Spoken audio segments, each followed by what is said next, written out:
Welcome to the Athletic Soccer Show. It's time for our World Cup post-game review. Although in this episode, we're going to do a bit of post-game and a bit of pre-game as well. I'm Jack Collins, and I'll be host, and I'm joined by the Athletics' very own Michael Bailey. Michael, it's great to have you on the show. Cheers, Jack. Nice to be here. Thank you very much. It's well, we've just seen Japan play a 1-0 draw out with Croatia. Croatia going through on penalties. It was a bit of a strange game in many ways, Michael. It started off at a ferocious pace, at least from the Japanese perspective, kind of petered out towards the end of the 90 minutes. And then extra time, as you mentioned just before we came on, was a good advert as to why maybe we shouldn't have extra time at World Cups. Yeah, maybe it's just me. Maybe I'm just not a fan of extra time for how many times it sort of turns up and decides nothing. It just seems to be a preparation time for penalties most of the time. But yeah, I thought in a lot of ways it was a game that you were probably expecting. There was a tempo to the start. I thought Japan started with real intent, but most of the dangerous moments were involved crosses into the box and trying to cause havoc in those situations. Really. Japan did well to get themselves ahead, I thought, because Croatia was starting to grow into the game a little bit.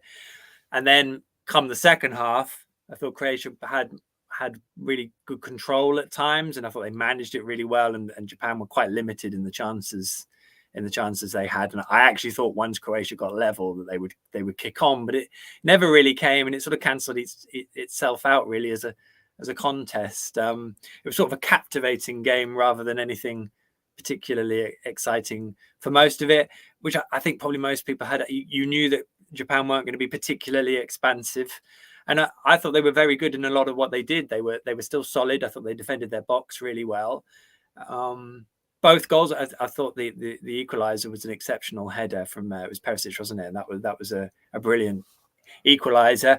Yeah, really good goal. But it probably was the game I was expecting from that point on, and you kind of knew that it was going to be a pretty fine margin in terms of who actually went through in the end. Yeah, I agree. And I think it's one of those strange ones where I think in the 4 games we've seen so far in the round of 16, it's been kind of the favorite has been in complete control for the majority of the game, if not all of it. And you come to this game and it is the first one you're looking at and going, there are a couple in this side of the draw, but really this is the first one you're looking at and going, wow, this is really 2 well-matched teams on what we've seen so far. Croatia probably just had the edge, but there wasn't much in it. And, either way you look at it. And so it played out. And I think it's been interesting to see that, these games, if you'd given a percentage chance of each team winning so far, this would have been the closest of all the percentages. And so for it to become a relatively close-knit match, I think is kind of testament to the fact that we kind of knew what we were getting from these 2 teams. But I agree. And I think when you look at that first half, it did feel like Japan had most of the running. As you say, Croatia growing into it and starting to work out that maybe those aerial routes into the box were going to be the ones that did pay off in the end. And so it proved. But I'm with you in that I thought once Croatia equalised, the game would kind of open out a little bit more, and it didn't really. It just ended up sort of being a little bit of a cat and mouse game, and I kind of wondered what your thoughts on that were. Yeah, I think it was interesting because in the office, I think someone said, "Oh, we haven't really had a shock yet," and it was sort of, I was almost like, "Well, if Japan win, is that a shock? Are they that?"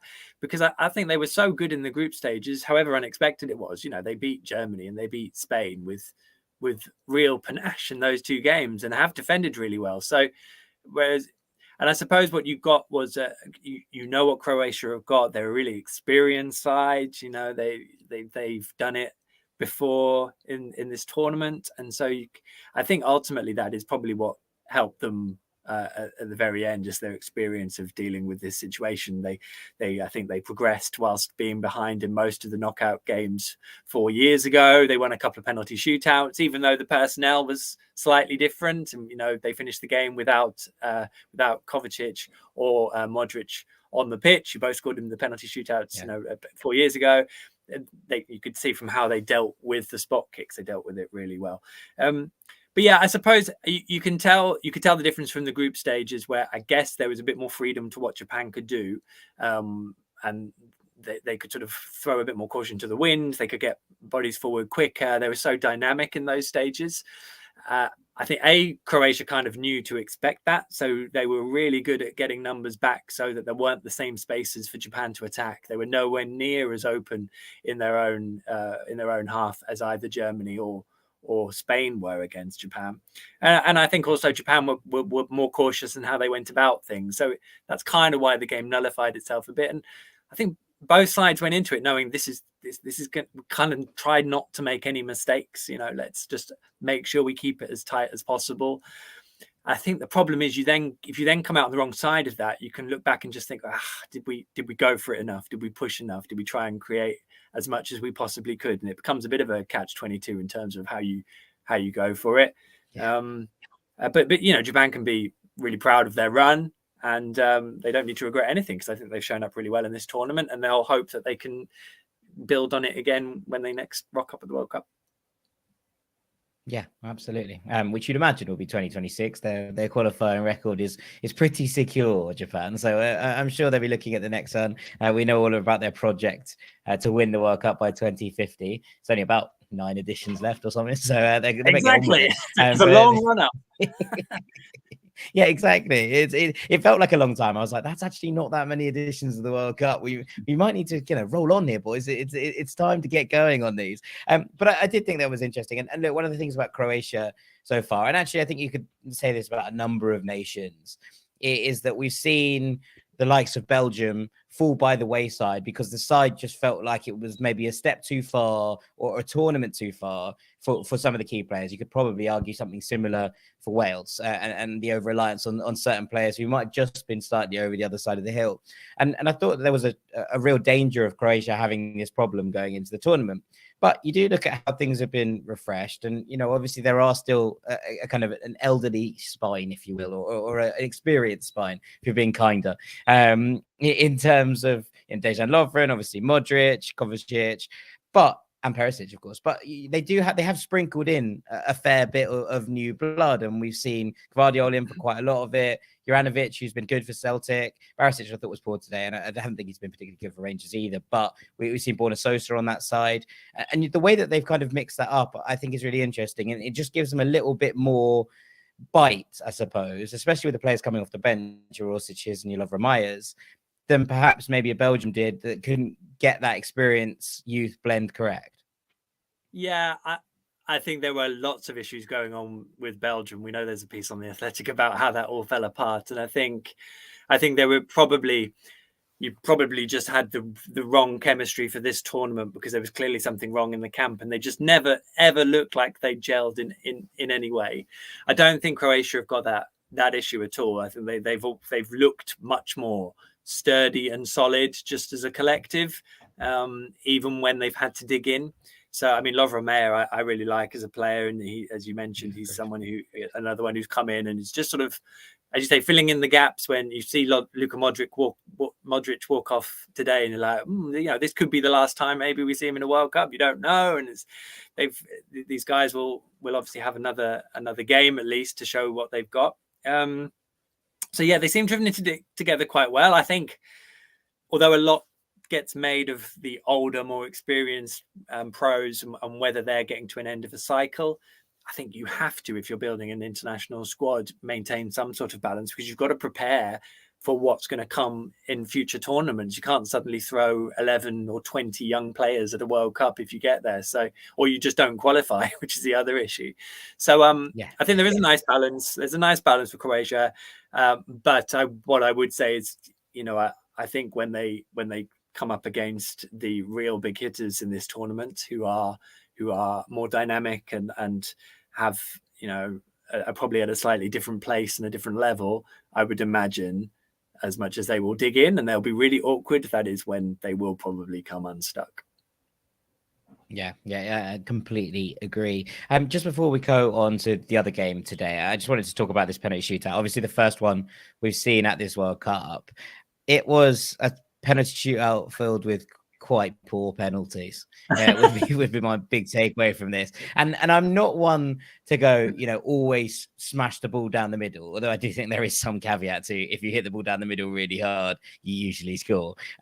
But equally, you've got to strike them with some conviction. And 3 of these 4 Japan penalties were struck with absolutely no conviction whatsoever. I think the second one is a relatively decent save from Livakovic because, he gets down well and it is relatively in the corner, but none of them are hit with any particular power. And you see the 3 penalties to go in for Croatia, and they're just put with such confidence. It doesn't kind of almost matter, as in, maybe we'll talk about Levi's arrogance in a minute, but the confidence of the way they're struck compared to the Japanese penalties, I think was quite remarkable.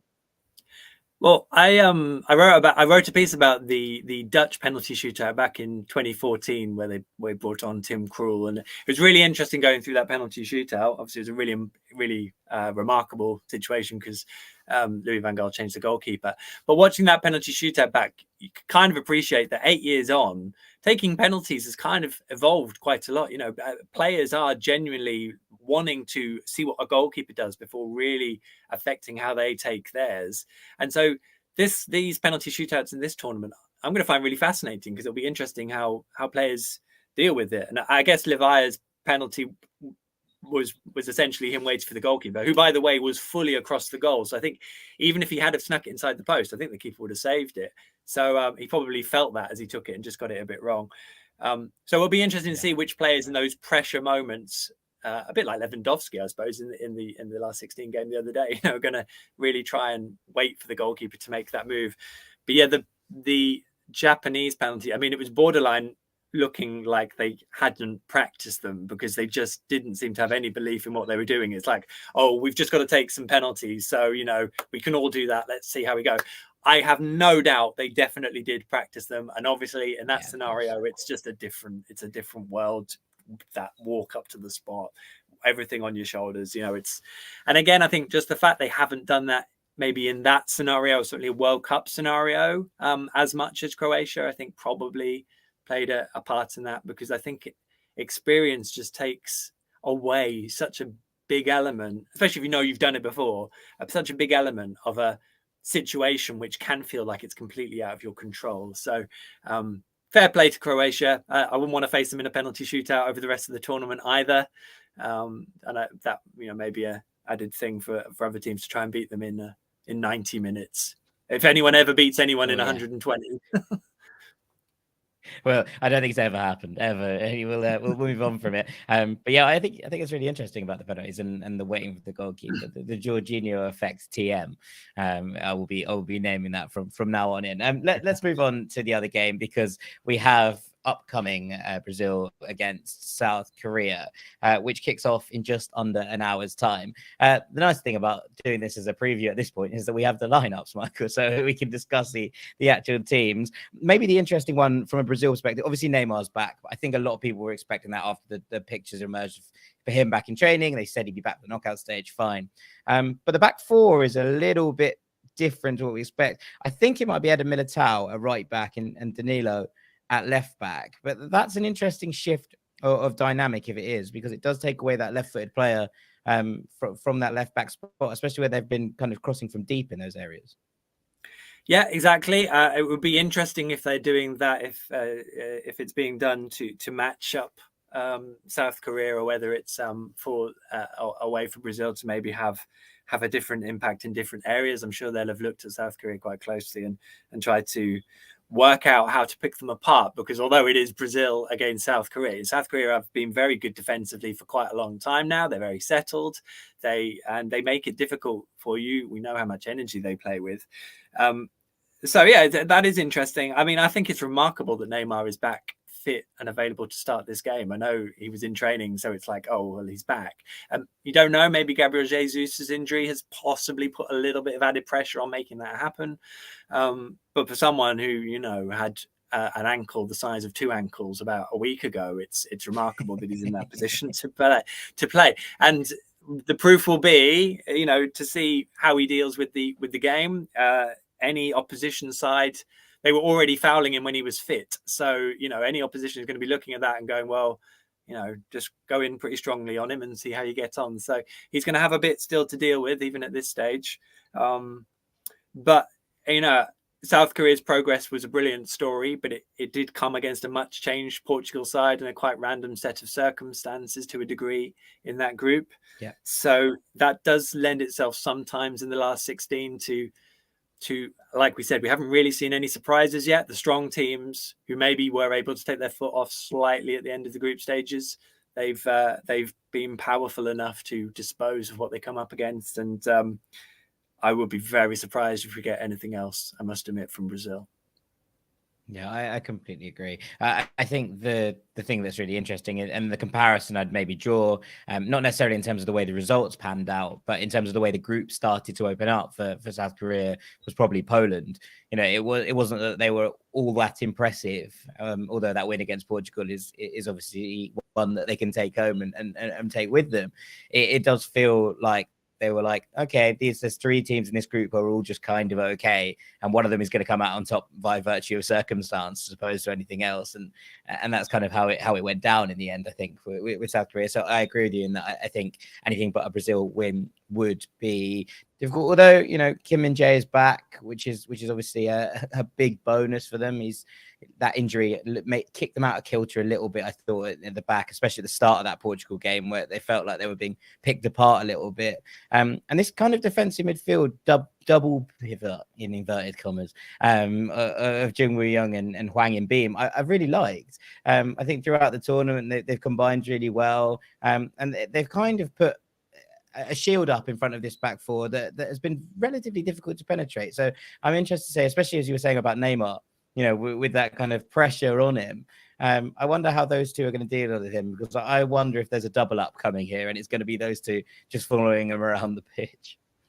Yeah, potentially. I think Brazil have been very impressive for me, primarily because they have looked so solid and they have been so in control of all their games. I'm not really regarding the Cameroon game because, again, complete change. Yeah, that's fine. Brazil B. Ultimately matter.